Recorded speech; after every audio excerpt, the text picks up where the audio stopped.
Hermenéutica significa en general el arte de la interpretación de un texto, es decir, la posibilidad de referir un signo a su designado para adquirir la comprensión. A veces se ha identificado con la exégesis o con la reflexión metodológica sobre la interpretación.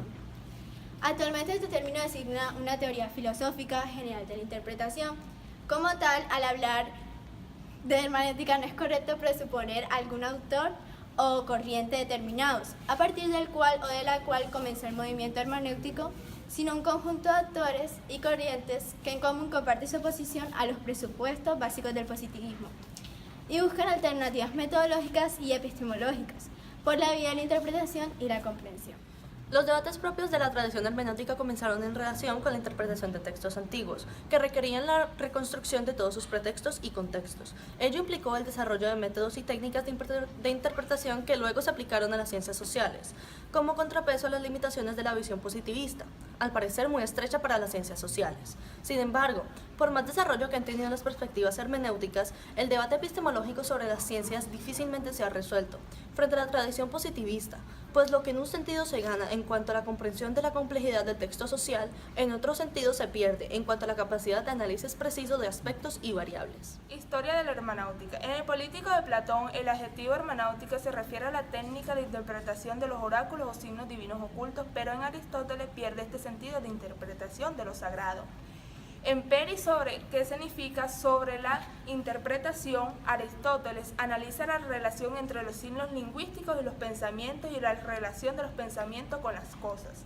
Para él, como para la tradición aristotélica posterior, la hermenéutica trata de las proposiciones enunciativas y de los principios de la expresión discursiva. También para Boccellio, la hermenéutica o la interpretación designaba la referencia de los signos a su designado y es una acción que se da en el alma. Por su parte, los estoicos inauguraron una hermenéutica alegoria para permitir la interpretación de los contenidos relacionados escondidos en los mitos. La influencia del pensamiento religioso, especialmente el judío y cristiano, durante mucho tiempo la hermenéutica se ha asociado a las técnicas y métodos de interpretación de los textos bíblicos. Este será todavía el sentido de término de la época moderna como el exégesis o interpretación de los textos sagrados, o bien que el exégesis literal, que atiende el análisis lingüístico del texto en cuestión, o bien exégesis simbólica, que entiende a las supuestas significaciones y de las realidades más allá de la realidad del texto. No obstante, ya en los siglos XVI y XVII, además de la hermenéutica teológica, que interpreta los textos sagrados, aparecen dinastías hermenéuticas. Una hermenéutica profana orientada a la interpretación de textos latinos y griegos y una hermenéutica jurídica a una hermenéutica judía. Schleiermacher, la hermenéutica empieza a cobrar plena relevancia filosófica y comienza a aparecer como una teoría general de la interpretación y la comprensión. En sus estudios teológicos y neotestamentarios postula la necesidad de no limitar la interpretación al aspecto filosófico externo. Los datos históricos y fisiológicos son solo el punto de partida de la comprensión y la interpretación a la que no considera en función de su objeto, sino a partir del sujeto que interroga.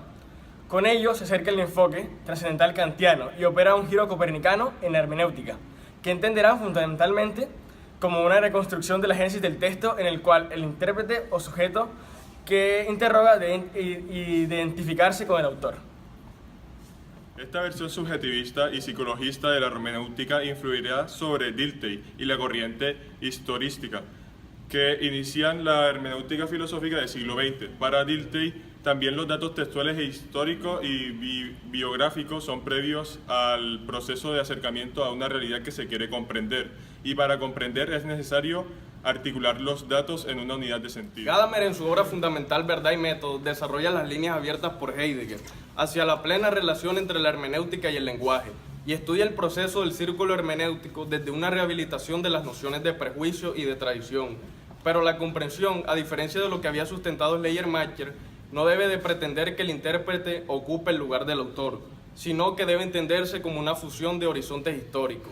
En la última parte de la obra mencionada, Gadamer plena un pleno giro ontológico al identificar el ser con el lenguaje. Con Heidegger, la hermenéutica se relaciona directamente con la ontología de la existencia. La comprensión es entendida como una estructura fundamental del ser humano, en un existencial del Dasein. Ya no se trata de una mera comprensión de texto en su comprensión, sino que de la comprensión ya involucrada de la propia autocomprensión, que aparece por medio del lenguaje.